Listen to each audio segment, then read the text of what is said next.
สบายดีและสวัสดีบรรดาพี่น้องมดสุภูสุคนอีกตื่มเส้นเก่าเส้นเคยเนาะกะมื้อนี้เป็นวันหยุดของพ่อเฮาเนาะกะพอดีมีเรื่องนึงที่อยากจะมาเล่าสู่บรรดาให้พี่น้องฟังโดนละแหละแต่กับบ่มีโอกาสได้เล่าจักเทื่อพอดีมื้อนี้นะคิดออกก็เลยว่าอยากสิมาเล่าให้กับบรรดาให้พี่น้องได้ฟังไปพร้อมๆกันเนาะก็คือมีหลายๆคนนะได้สอบถามแล้วก็อาชีพสงสัยว่าบ้าวดำนี่ตั้งแต่ที่ว่าเขามาเฮ็ดเวียกเฮ็ดงานอยู่ทางฝั่งไทยนี่เคยคิดสิหนีกลับบ้านบ่นะวันนี้ก็เลยสิเอาหัวข้อตัวนี้แหละมาเล่าสู่บรรดาให้พี่น้องฟังเนาะถ้าว่าถามตรงๆจังซี่เนาะบ้าวดำตอบเลยเนาะว่าเคยมีพี่น้องเนาะเคยคิดสิหนีกลับลาวอยู่ครั้งหนึ่งเนาะแต่ว่า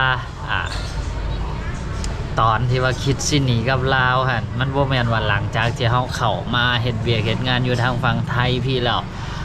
อดทนสู้กับงานบ่ได้หรือว่างานมันหนักหรือว่าอีหยังเนาะแต่ว่าตอนที่ว่าเฮ็ดให้คิดว่าสิหนีกับลาวหั่นมันเป็นมือทำอิฐที่ว่าพวกเฮาเดินทางเข้ามาทางฝั่งประเทศไทยเนาะเกิดความเข้าใจผิดกันหน่อยนึงเนาะคือตอนแรกๆคือตอนที่ว่าบ่าวดำกับสาวนี้นะไปสัมภาษณ์เวียกสมัครเวียกเนาะพวกเขาก็ยืนเงื่อนไขเป็นคำคาดของพวกเขาเลยว่าถ้าหากว่าสิให้พวกเขามาเฮ็ดเวียกอยู่ไทยนี่พวกเขามาคือพวกเขาสิอยู่บอนเดียวกันก็คือเฮ็ดเวียกบอนเดียวกันนะแล้วพวกเขาจึงสิมาแต่คันถ้าหากว่าบ่ได้เวียกที่พวกเขาสามารถเฮ็ดบอนเดียวกันได้นะพวกเขาก็คือสิบ่มาเลยนะพวกเขาก็ยืนคำขาดตั้งแต่ตอนที่ว่าพวกเขาไปสมัครงานตั้งแต่ทำอิฐแล้วนะกับทางบริษัทจัดหางานอยู่ทางฝั่งลาวนะที่พวกเขาไปสมัครหั่นเนาะก็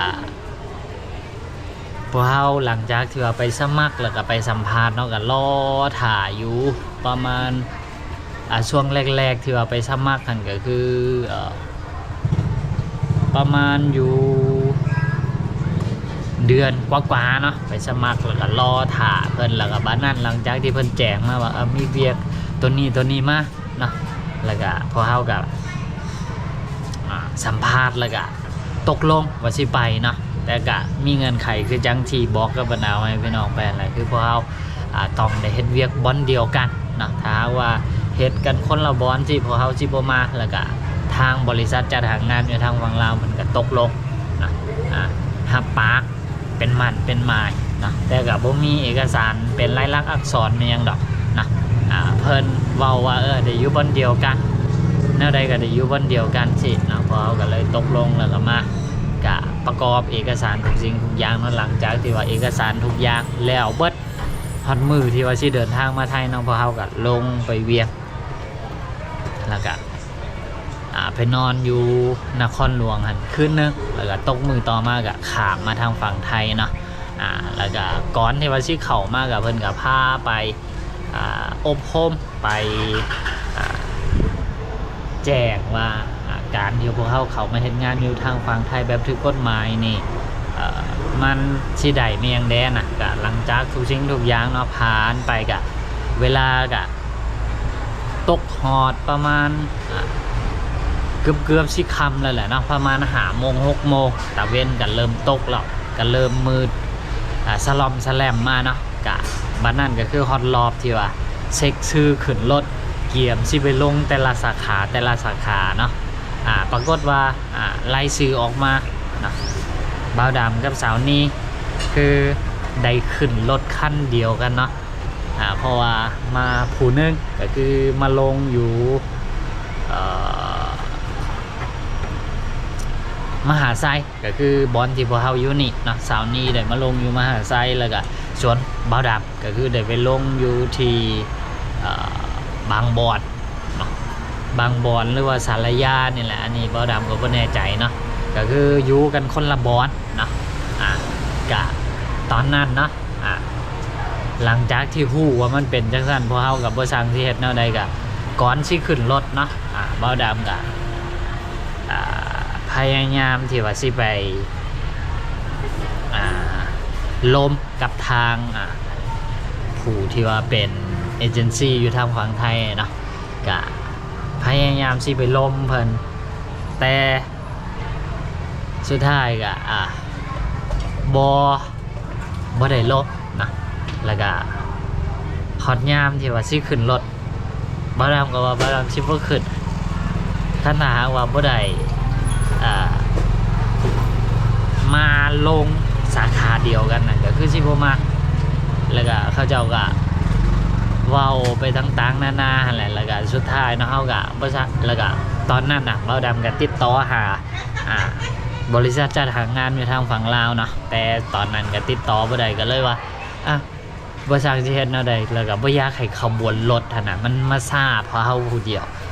ก็เลยตัดสินใจขึ้นรถเนาะขึ้นรถตอนนั้นก็ประมาณ 6-7 โมงนี่แหละเนาะเริ่มเดินทางออกจากหนองคายแล้วก็ลงมากรุงเทพ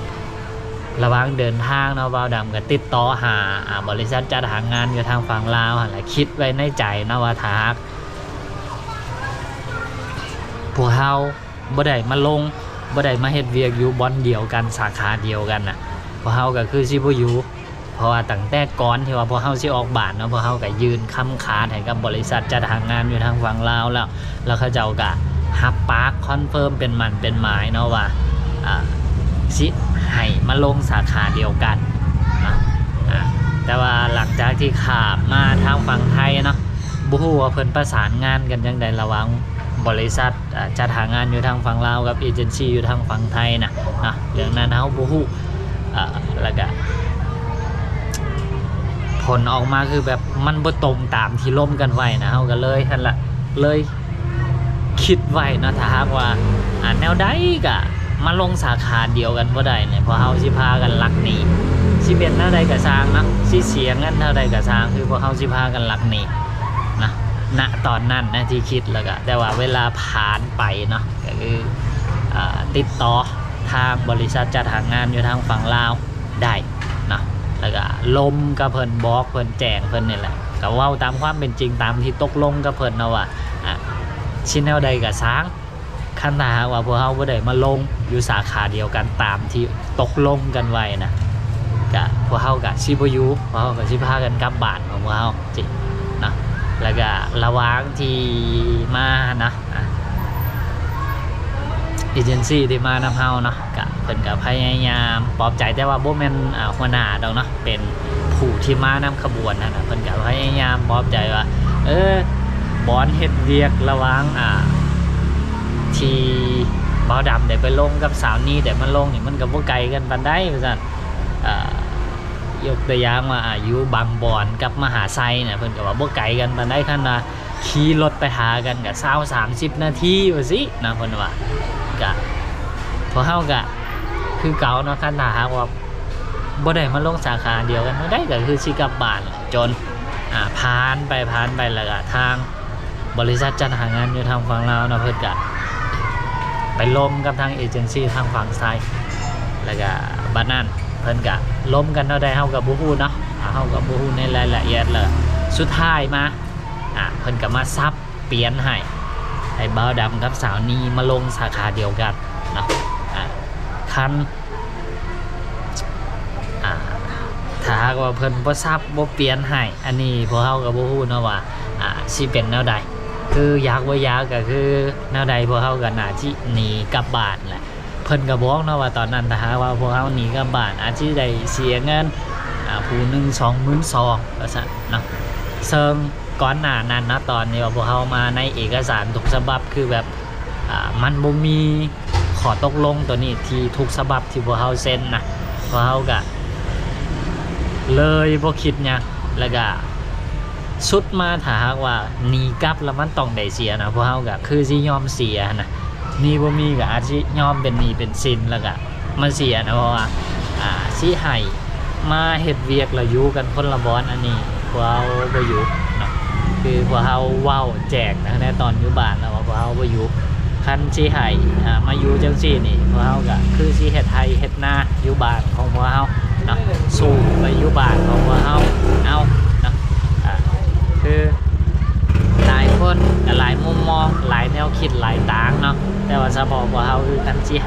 กันแล้วไปเฮ็ดเวียกอยู่ต่างบ้านต่างเมืองนี่เฉพาะพวกเขาคือบ่อยู่อันนั้นแหละก็คือเป็นครั้งหนึ่งครั้งเดียวที่พวกเขาคิดสิหนีกลับบ้านนะตอนที่เขามาเฮ็ดเวียกเฮ็ดงานอยู่ทางฝั่งไทยนะคือเป็นมือทำอิฐที่เขามาไทยคือมือนั่นนี่เป็นมือที่ว่าพวกเขาเจอทุกอย่างเลยนะเรื่องที่โหดร้ายที่สุดในชีวิตของพวกเขาเจอมือนั่นเรื่องที่พวกคิดว่าสิได้เจอมือนั่นเนาะหลายๆสิ่งหลายๆอย่างแต่หลังจากที่เขามาได้มาเฮ็ดเวียกเฮ็ดงานแล้วก็หลายๆสิ่งเนาะเริ่มเข้าที่เข้าทางพวกเขาก็บ่มีความคิดจังซั่นอยู่ในหัวแล้วนะที่ว่าคิดสิหนีกับบาทคิดสิอันนี้กับบาทคือบ่มีความคิดจนมาฮอดปัจจุบันนี่ก็ปีกว่าๆเนาะก็ยังบ่มีความคิดที่ว่าสิหนีกับบาทสิหันกับบาทนะก็ประมาณนี้เนาะเรื่องที่ว่าอยากมาเล่าสู่กันเอาให้พี่น้องฟังนะว่าบ่าวดำกับสาวนี้เคยคิดสิพากันหนีกับบาทนะตอนที่ว่าเขามาเฮ็ดเวียกเฮ็ดงานอยู่ทางฝั่งประเทศไทยมือแรกด้วยเหตุที่ว่าสิ่งที่ลมตกลงกับทางบริษัทจัดหางานอยู่ทางฝั่งลาวมันบ่ตรงกับความเป็นจริงที่เพิ่นจัดให้เฮาตอนที่ว่าขึ้นรถแล้วก็สาขาที่จะต้องไปลงเฮ็ดเวียกขนาดเนาะสำหรับคนในเมือง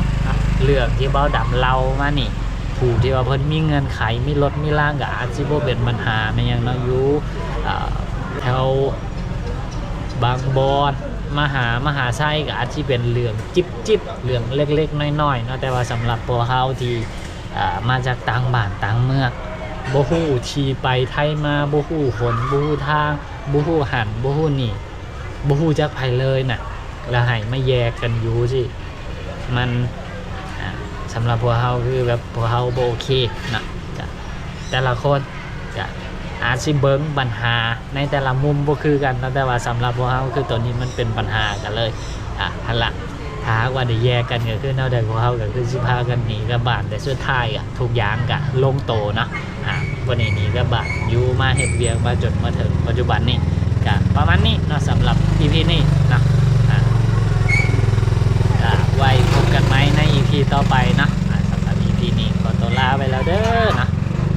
สบายดีกับที่มีเสียงดังๆน้อยหนึ่งนะพี่น้องเพราะว่าช่วงแรงๆยังสิก็เป็นช่วงที่ว่าน้องๆเขาจะเลิกเวียกเลิกงานนะแล้วก็มีบรรดาพ่อแม่พี่น้องประชาชนเพิ่นมารับลูกรับหลานของเพิ่นแล้วก็บวกกับทางตัวนี้เนาะมันมีรถผ่านไปผ่านมาตลอดเลยเนาะพี่น้องนะก็ประมาณนี้สำหรับ EP นี้บ๊ายบายพี่น้อง